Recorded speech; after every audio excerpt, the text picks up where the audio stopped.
Saudações dermatológicas, sejam todos muito bem-vindos à nossa aula número 10 da histopatologia dermatológica. Meus colegas, acreditem em mim, o bom dermatologista, ele sabe a histopatologia, ele sabe o que é que está acontecendo no nível celular. Então, aprendam a histopatologia, procurem aprender histopatologia e comparar a histologia com a patologia. Comparar o que se vê no tecido no nível celular com o processo fisiopatológico, fisiopatogênico das doenças.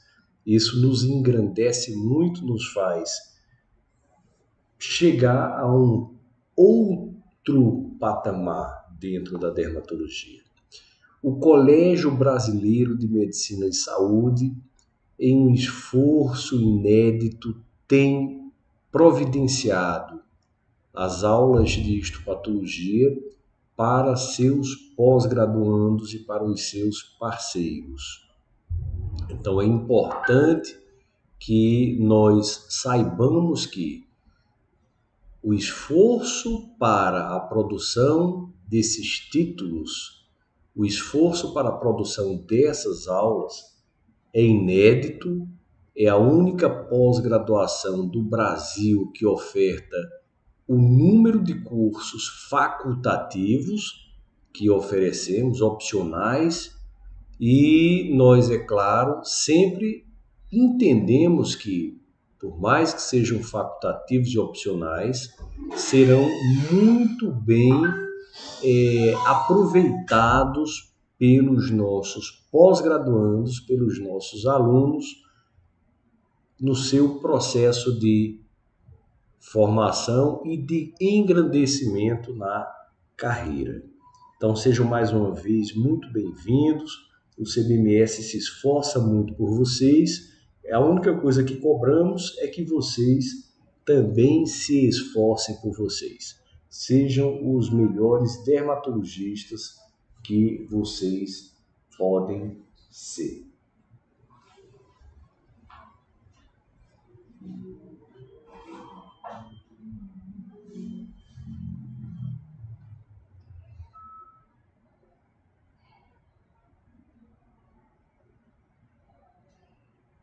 Então, vamos à aula.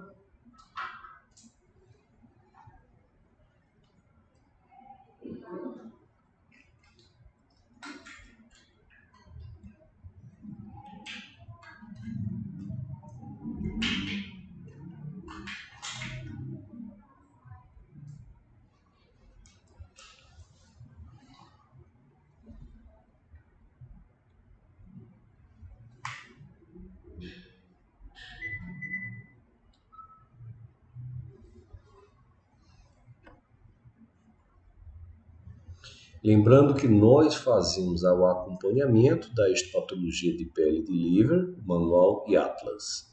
A sequência está lá. Estamos na aula 10 e vamos estudar algumas patologias que têm proliferações epiteliais. Considerem um izinho aqui. Epiteliais.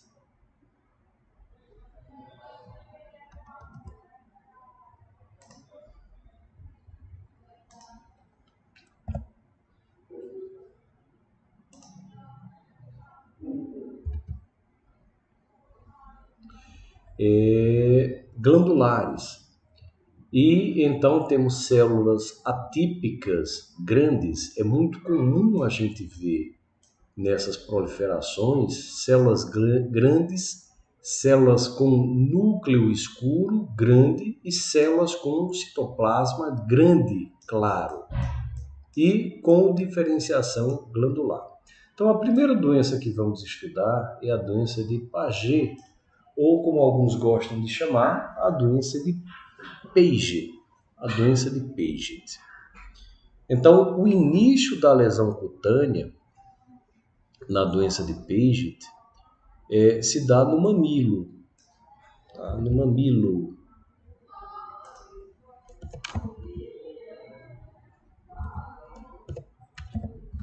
Ou na areola mamária.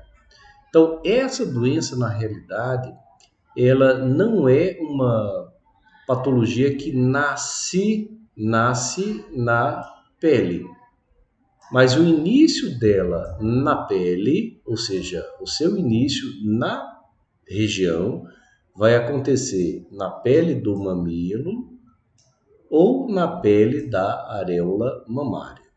A gente sabe que essa é uma patologia de dutos mamários. Ela também pode acontecer em regiões extramamárias. Elas têm uma pequena diferença, a gente vai ver algumas dessas diferenças.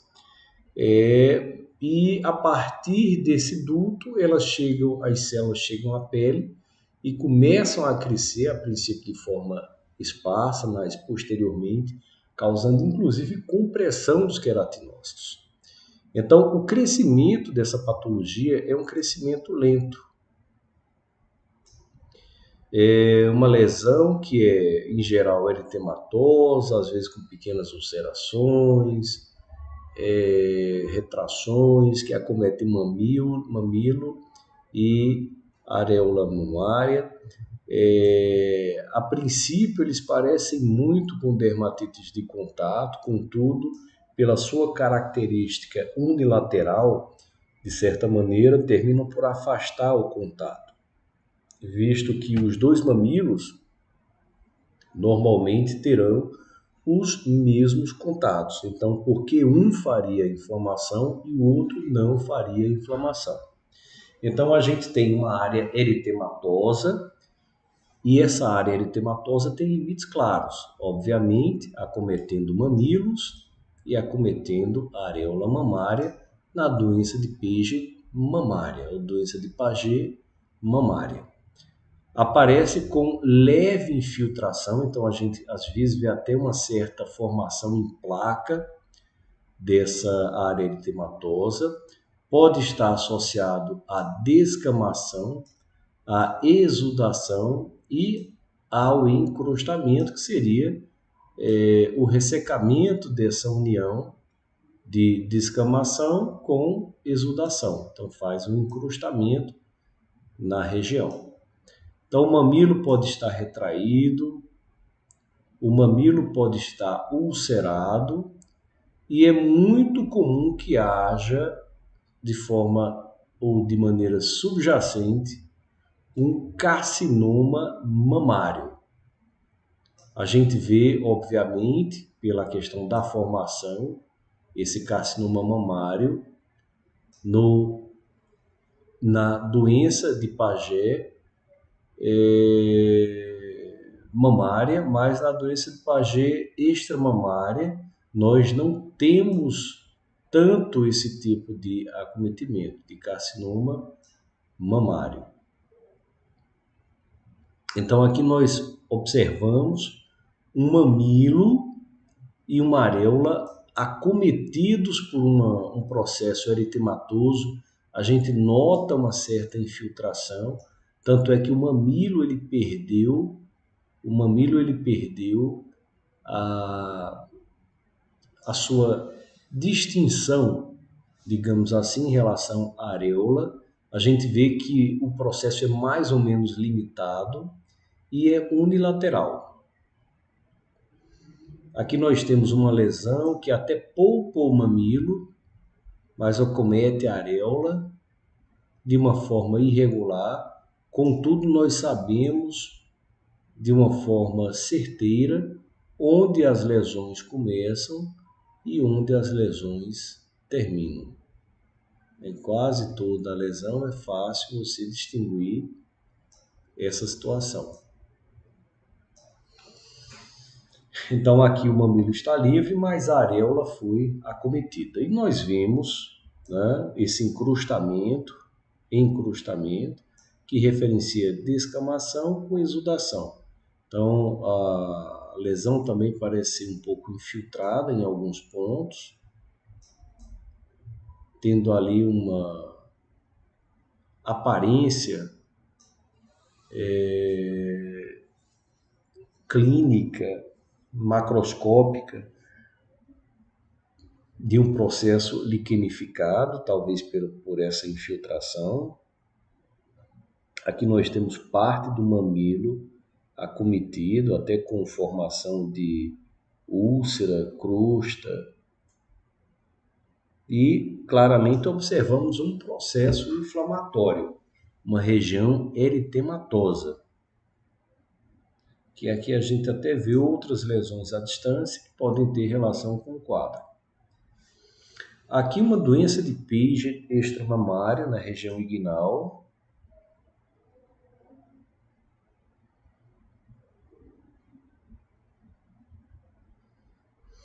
Então, essa doença, aqui como não temos glândulas mamárias, né, mas nós temos glândulas apócrinas que podem estar relacionadas com o aparecimento da doença de Paget.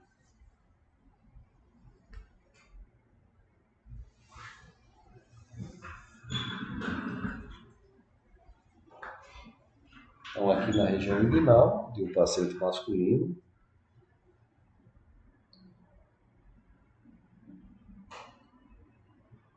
uma doença de crescimento lento.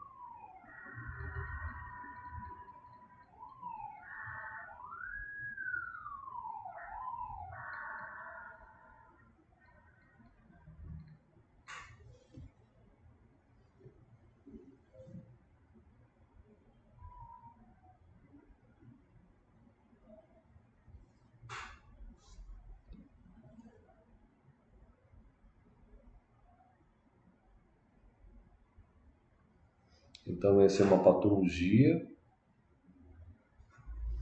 que pode até ser considerada um adenocarcinoma, que aí ele se originaria, por exemplo, nos apêndices cutâneos, por exemplo, em glândulas apócrinas. Aqui já o acometimento de axila, então a gente vê uma placa infiltrada. Aqui a gente até vê uma certa irregularidade do eritema.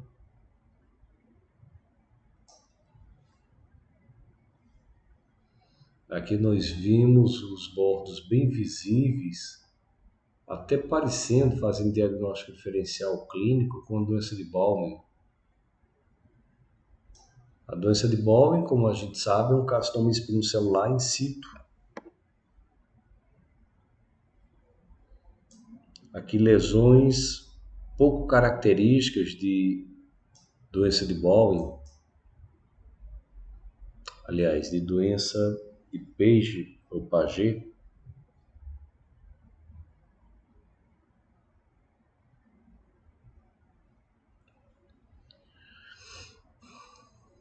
Aqui em região anogenital, mesma região.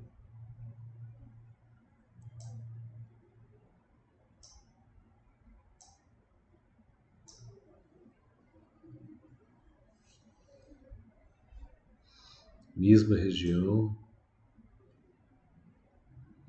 Aqui bem delimitado o eritema, a gente vê que existe uma exudação. Isso pode fazer um encrustamento.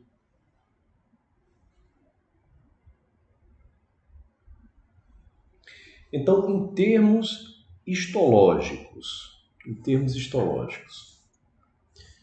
nós temos no início a epiderme apresentando poucas células de Paget e essas células esparsas. Então, essas células, elas vêm lá dos dutos mamários e elas chegam lá na epiderme e essas células, elas vão permeando a epiderme. Elas vão de forma esparsa até que existe um crescimento dessas células e elas vão inclusive comprimir, vão disputar espaço com os queratinócitos, formando ilhas aqui glandulares,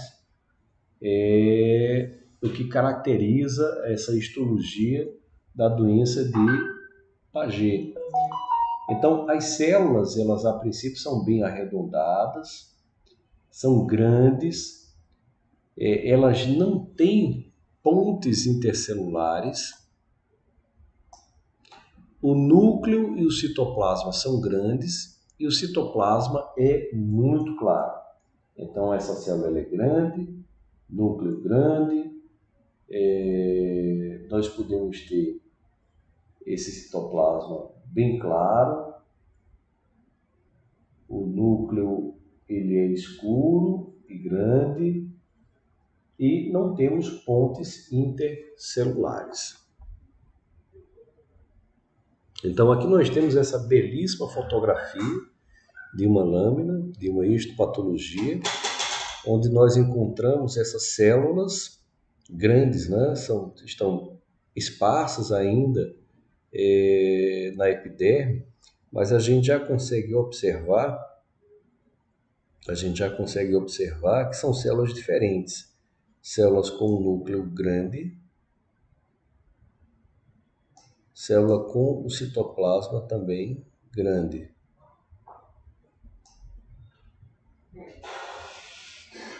Então, células grandes de grandes citoplasmas.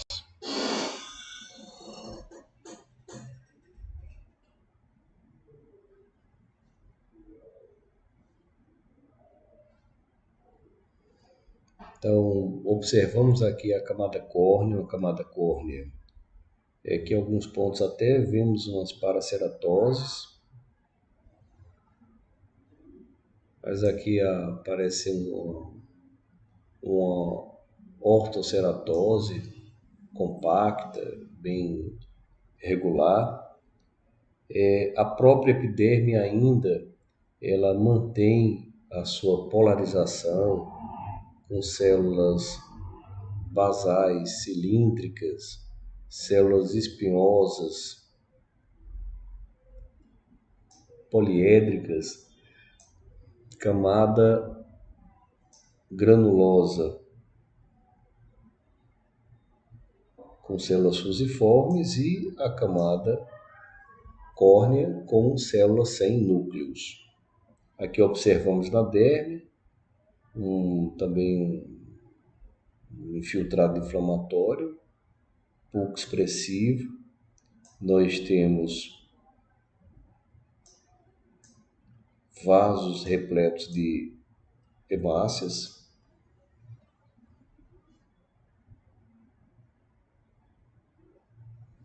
Essa foto mais aproximada já mostra um quantitativo maior, umas formações aqui meio que glandulares dessas células, que são células com núcleo grande, escuro, citoplasma grande também.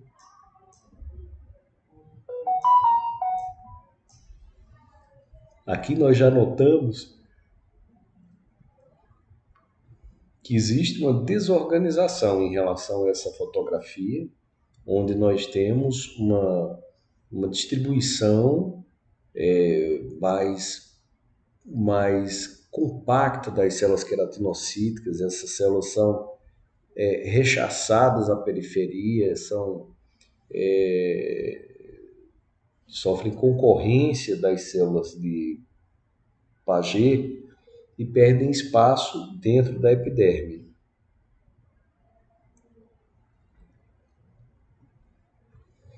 Observamos também um infiltrado inflamatório.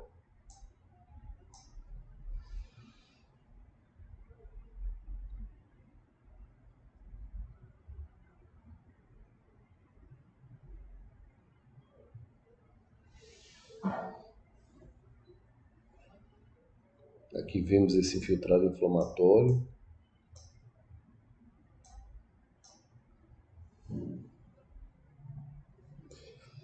Então, é uma doença de crescimento lento, a gente falou, né?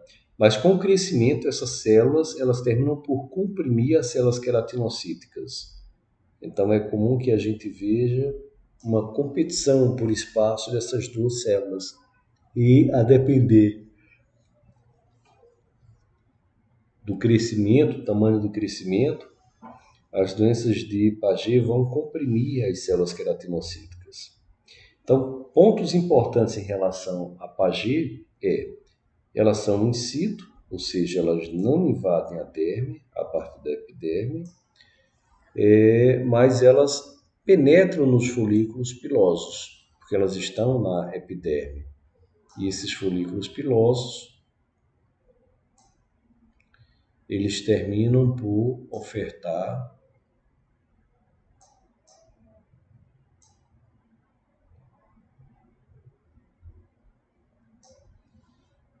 um certo espaço para a penetração dessas células. Então, aqui mais uma vez a gente observa, ainda aqui um número um pouco mais reduzido, células grandes com citoplasma claro, núcleo escuro, e vão se associando, vão se ajuntando.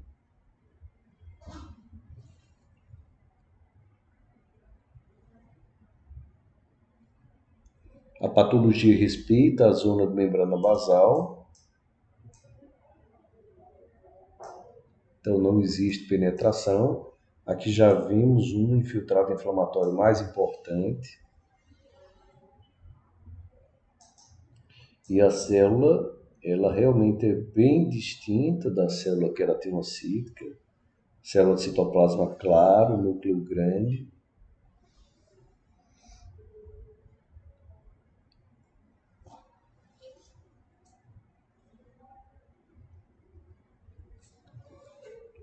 Então são células atípicas.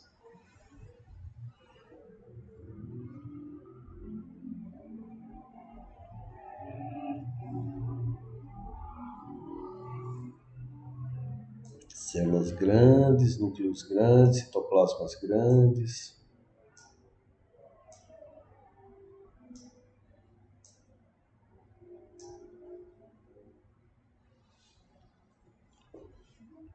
Vejam aqui, células sem pontes intercelulares.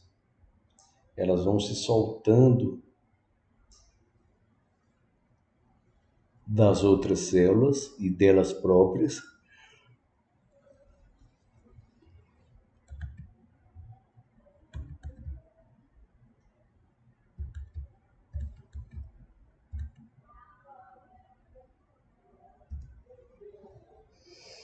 Então vejam a diferença em relação às células queratinocíticas. Aqui células queratinocíticas, melanócitos, queratinócitos,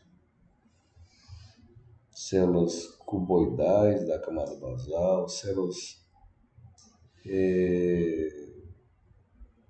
cilíndricas também, as células poliédricas da espinhosa. Então, de repente, tem essa célula grande, núcleo escuro, citoplasma grande, claro.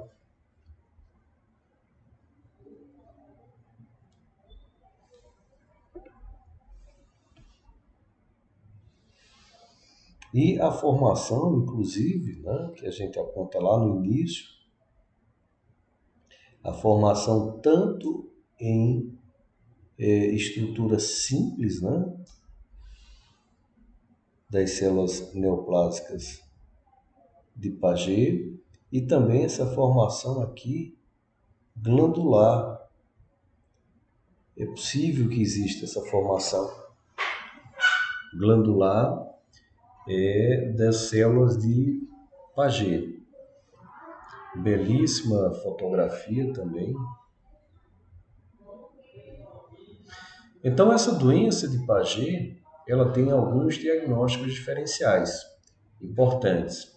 O melanoma de alastramento superficial, que também tem uma formatação em crescimento de padrão pagetoide, o carcinoma de células escamosas, pagetoide in situ, e a reticulose pagetoide, que é estudada dentro dos linfomas, né? Da micose fungoide, mais precisamente. Então vamos a uma revisão dessa doença de Paget.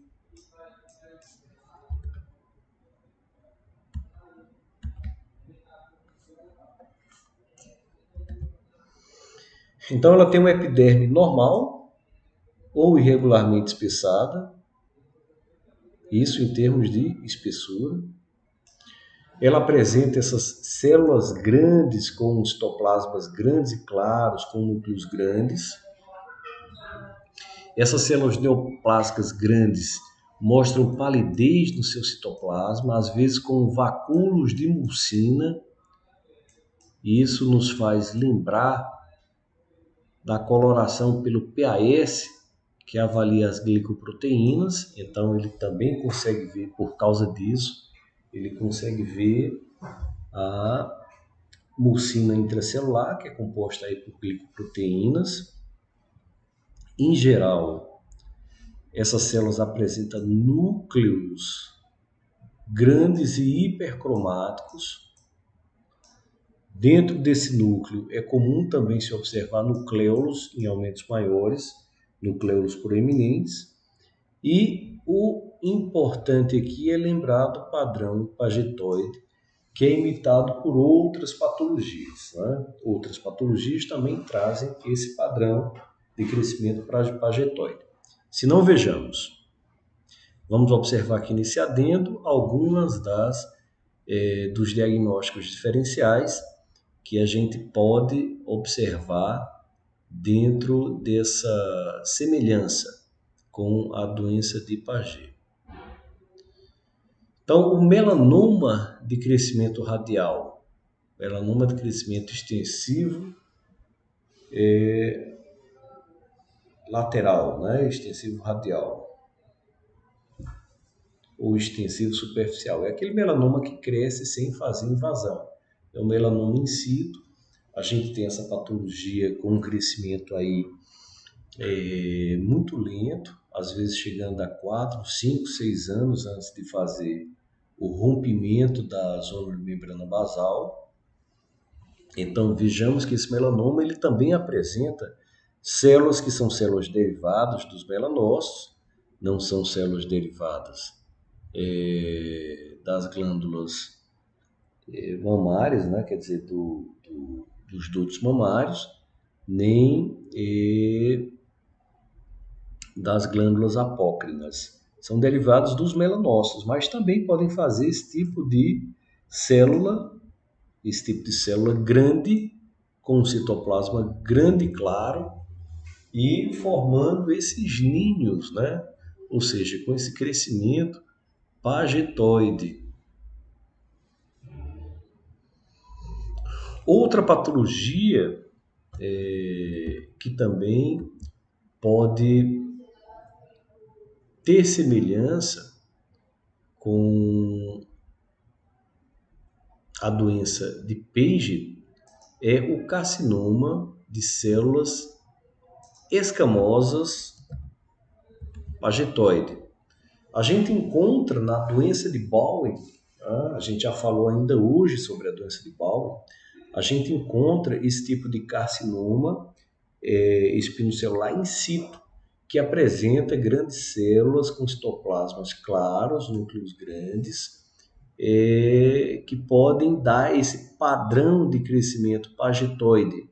Então, qual é o padrão de crescimento pagetoide? Vamos ver a imagem. Então, é isso aqui, isso é o padrão de crescimento pagetoide. Tá? Isso aqui é o padrão de crescimento pagetoide. Isso aqui é o padrão de crescimento pagetoide.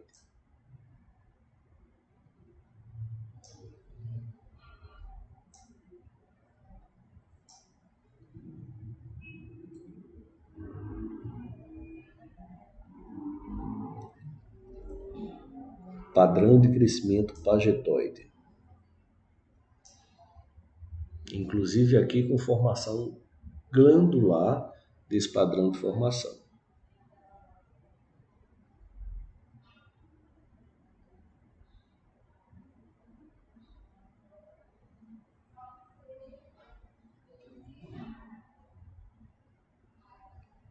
Então, a doença de Bowen é um carcinoma espinocelular in situ.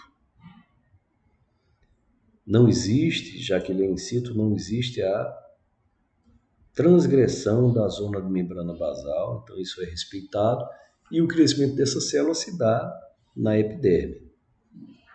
também causando uma pressão e sendo um tumor que facilmente penetra, como a doença de Paget, penetra os folículos pilosos, o que traz aí uma maior recidiva para a patologia em procedimentos como a eletrocirurgia e a criocirurgia. Mais aqui um caso de carcinoma basocelular, de carcinoma espinocelular in situ, carcinoma espinocelular in situ, que é a doença de Bowen. Aqui a gente já tem uma certa desorganização daquele padrão, não tem mais tanto o padrão pagetoide.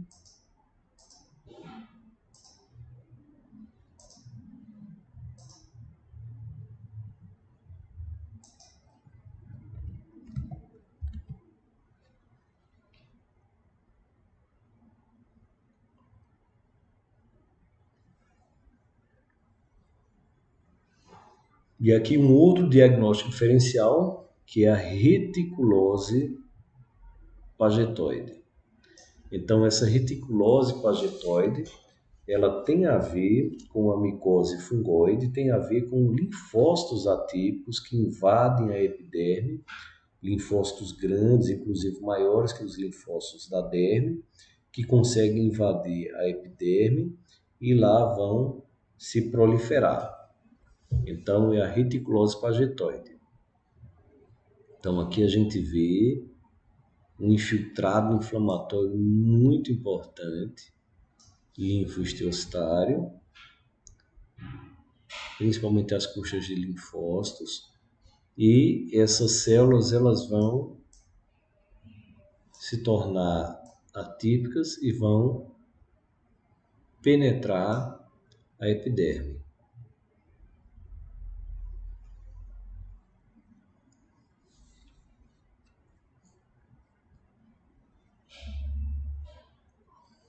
A gente tem uma certa lembrança do padrão pagetoide. Essas células não são tão grandes quanto as células de Paget, mas elas lembram. Então, separei aqui um artigo de 2016 da revista SPDV para a gente entender um pouquinho mais sobre essa outra patologia que para alguns vai ser nova, que é a reticulose pagetoide, que é uma variante rara da micose fungoide. Então, uma das patologias que o médico dermatologista tem que estar apto a responder e que normalmente a gente tem uma maior dificuldade é exatamente os linfomas cutâneos. Os linfomas cutâneos. Então, são patologias que são raras, né, em sua maior parte, mas que inevitavelmente vão visitar o consultório do dermatologista e o dermatologista tem que dar algumas respostas a quem os procura. Então, o linfoma cutâneo de células T representa 65 a 92% de todos os linfomas cutâneos, muitos dos quais geralmente se apresentam sob a forma de múltiplas lesões, que aí a gente já tem aqui uma diferença em relação à doença de Paget, que geralmente é uma lesão só, é uma lesão única. E o artigo aponta que essas variantes dos linfomas cutâneos apresentam algumas patologias, né, algumas formas bastante raras. E ela tem ali células atípicas, né? Então, e essas atipias, elas vão fazer parte, vão trazer aí subsídios para a diferenciação. E terminando até por, em algumas situações, promoverem o aparecimento de lesões solitárias, o que traria mais possibilidade de diagnóstico diferencial com a doença de Paget. Então, a reticulose pagetoide, Dentro desse espectro aqui de linfomas cutâneos, ele representa apenas 1%. Então, para que a gente, 1% dos linfomas cutâneos de células T, que seriam esses linfomas mais prevalentes entre os linfomas cutâneos. Então, as características clínicas: mancha ou placa, o que a gente tem também na doença de Paget, solitária, também casa com doença de Paget. O crescimento ele é centrífugo, de certa maneira, pode ser visto na doença de Paget. O crescimento também é lento, que é similar à doença de Paget, e geralmente localizado numa das extremidades. Então, a gente tem aqui a doença de Paget, ela acontece normalmente na mama feminina e pode acometer também outras regiões do corpo, como axila, região inguinal, região ignocrural, melhor dizendo, que são ricas em glândulas apócrinas. A lesão é hiperqueratósica ou psoriasiforme, traduzindo a existência de proliferação na epiderme. E essa proliferação é de células T atípicas, são células maiores, inclusive, que as da derme.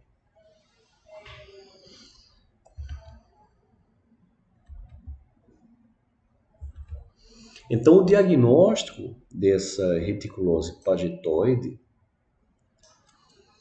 é encontrado quando se faz uma associação desses achados clínicos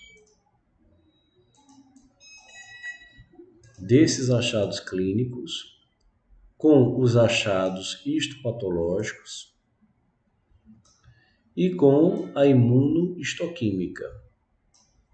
Então, clínica, histopatologia e imunohistoquímica. E aí o trabalho ele fala sobre uma das formas, a forma localizada, chamada de Unger-Klopp. Vamos chamar de WK. Então, a WK ele é observada em qualquer idade, incluindo crianças. A apresentação clínica habitual corresponde a uma lesão solitária, então, como falamos, é uma lesão única. E a involução é indolente. É localizada principalmente nas extremidades e, contrariamente à micose fungoide,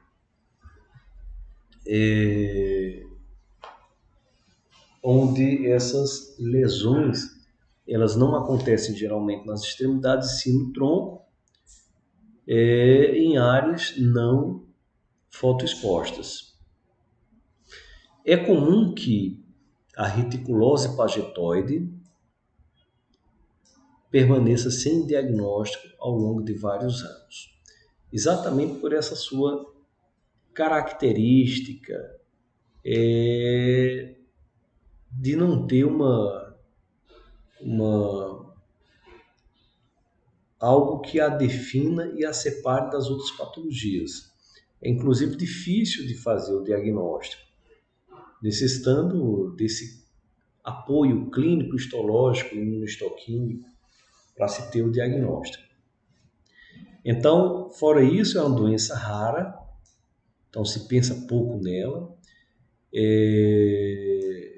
O paciente ele reclama pouco, porque é uma patologia assintomática, e por ter uma característica quase que inespecífica, diria até melhor, bastante inespecífica, termina por haver uma dificuldade desse diagnóstico associado também a um grande leque de hipóteses diagnósticas.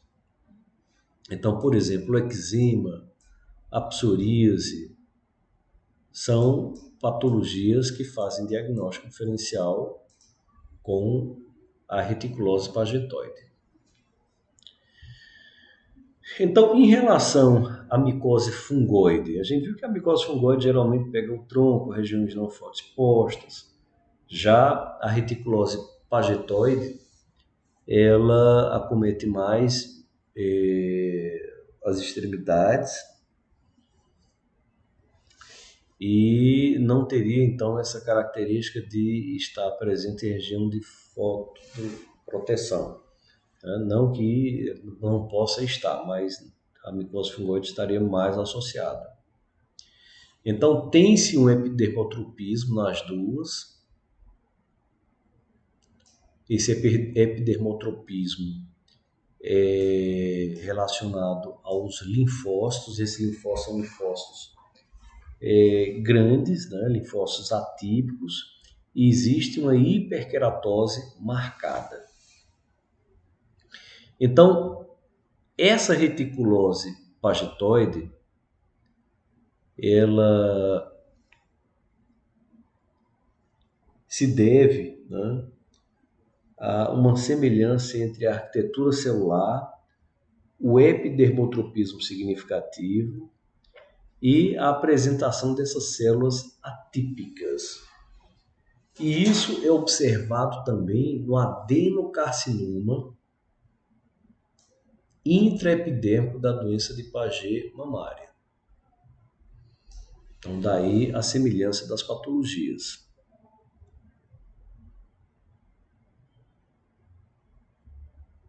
Então, epidermotropismo significativo, células atípicas,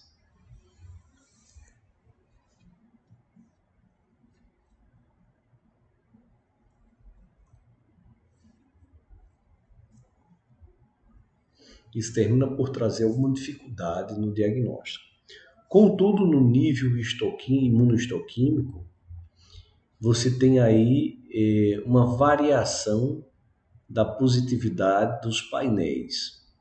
Então, você pode ter o padrão CD4 positivo, padrão CD8 positivo, padrão CD4 negativo, CD8 negativo ou CD4 positivo barra CD8 positivo. E isso também traz uma importante diferença em relação à micose fungoide, onde não existe essa multiplicidade de fenótipos. A micose fungoide tem um fenótipo CD4 positivo. E 50% dos pacientes com reticulose pagetoide exibe o fenótipo CD8 positivo. Então veja que existe uma dificuldade realmente para esse diagnóstico. 92% dos casos de reticulose pagetoide se associa à perda parcial ou completa do CD7. Então, essa patologia ela tem várias opções terapêuticas, contudo, o tratamento não é fácil de ser conseguido, remissões e recidivas são bastante frequentes. Embora tenha sido descrito também regressão completa com a terapêutica proposta. Então, essa forma rara de linfoma cutâneo de células T tem um comportamento clínico e local heterogêneo, a evolução não é conhecida e, portanto, esse paciente ele deve ser acompanhado, né, com consultas a cada 3 meses durante a vigência ou a suspeita da reticulose pagetoide. Então, na WK, que seria localizado, deve-se ter uma suspeita quando se tem mancha ou placa única queratósica, particularmente na extremidade, habitualmente assintomática e que dura muitas vezes vários anos até que se faça o diagnóstico. E aí, para a confirmação diagnóstica após essa suspeita clínica, necessita-se de imunohistoquímica e histopatologia. E aí nós vimos que, a princípio, o artigo fala que ela é uma variante da micose fungoide, mas a gente termina vendo ao longo da descrição que ela tem bastante personalidade, digamos assim, diferenças importantes fenotipicamente, até clinicamente, né, em relação a micose fungoide. Então, em termos de padrão, ela tem um fenótipo diferente, um fenótipo mais amplo. Em termos de clínica, ela também mostra algumas diferenças em relação à micose fungoide, como aparecimento em áreas de transposição, extremidades, que é um pouco diferente da micose fungoide. O comportamento clínico ele é incerto e foram descritos vários tratamentos, mas importante mesmo é que esse paciente seja vigiado, seja acompanhado para as avaliações e os tratamentos necessários. Então, já dentro desse contexto da micose fungoide, a gente tem também as proliferações linfóides. Proliferações linfóides. Então, essas proliferações, elas cursam com células também atípicas, essas células grandes e claras que se proliferam. Então, vejamos aqui alguns tipos de alguns exemplos, né? A gente começa aqui apontando também um crescimento em padrão pagetoide. Isso aqui está no site Dermatologia para Iniciantes, um site excelente para quem quer aprender histopatologia dermatológica. E ele fala em alguns aspectos importantes para esse diagnóstico de micose fungoide. Então, a gente viu aqui que estamos falando sobre as doenças de proliferação linfóide. Então, ele fala que são células atípicas, grandes e claras. Atípicas, grandes e claras. Então, ele diz que existe um epidermotropismo, ou seja, existe uma tendência para a epiderme, e esse epidermotropismo é realizado, conseguido a partir de linfócitos. Então, uma coisa que ele diz lá no site, que é uma dica importante, é que mesmo com a entrada desses linfócitos, existe uma escassa espongiose. Então, deveria-se ter uma espongiose maior pela entrada desses linfócitos, pelo edema intercelular, mas o sujeito termina tendo uma espongiose, que é aquele líquido entre as células da epiderme, uma espongiose mais leve. Os linfócitos estão alinhados na camada basal. Os microabscessos de Poultrier, ou Poultrier, seria muito interessante para o diagnóstico, contudo, eles só estão presentes em 1/3 das lesões, aproximadamente. Então, seria um acúmulo de linfócitos atípicos na epiderme, formando microabscessos de Poultrier. E os linfócitos da epiderme, eles são atípicos, eles terminam sendo maiores que os linfócitos da derme. E é comum que exibam um halo.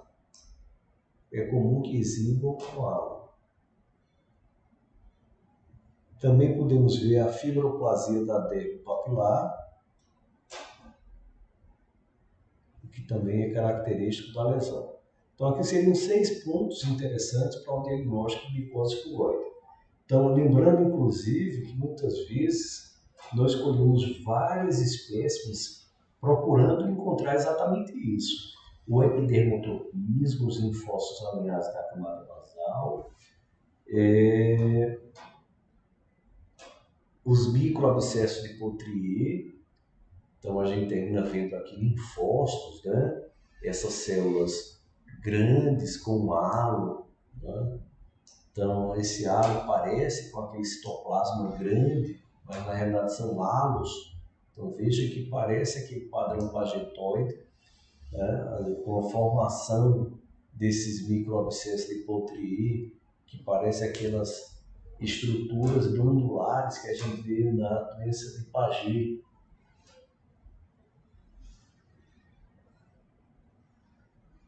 E ainda uma fibroplasia na derme papilar, que afasta o infiltrado linfocítico. Então aqui a gente tem uma fibroplasia e a gente tem um microabscesso de Potrier. A gente tem os aros ao redor dos linfócitos.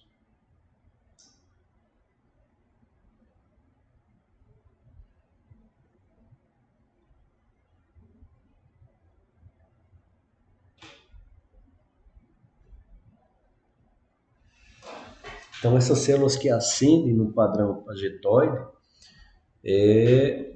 elas são células atípicas, são células grandes, são células linfocíticas que invadem a epiderme, que fazem um epidermotrofismo, que vejam o quantitativo, né, um infiltrado inflamatório. Células atípicas grandes, elas penetram na epiderme e se tornam diferentes das células da derme, dos linfócitos da derme.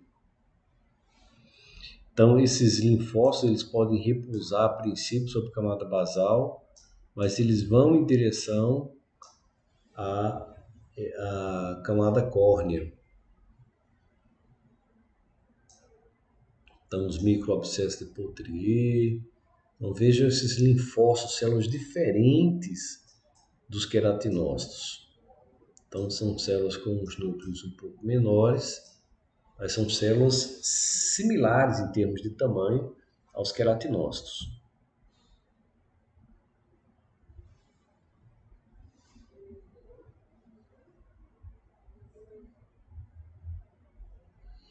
Bom, gente, então chegamos ao final dessa apresentação. Essas primeiras aulas elas foram mais light em relação ao tempo. Então, nós fizemos agora aqui 50 minutos de apresentação e as próximas aulas a gente vai tentar chegar a 1 hora e 10 minutos, já que alguns conceitos já estão bem firmados. Então, nós iríamos entrar agora em outra classe de patologias, então, para que a gente não faça confusão com essa classe, eu vou deixar para que a gente faça o estudo de forma separada.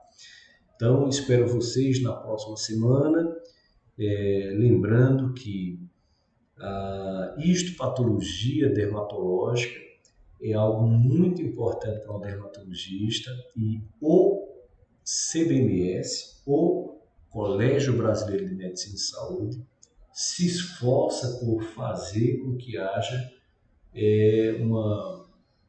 um espaço dentro da sua pós-graduação e dentro dos seus serviços para a histopatologia dermatológica.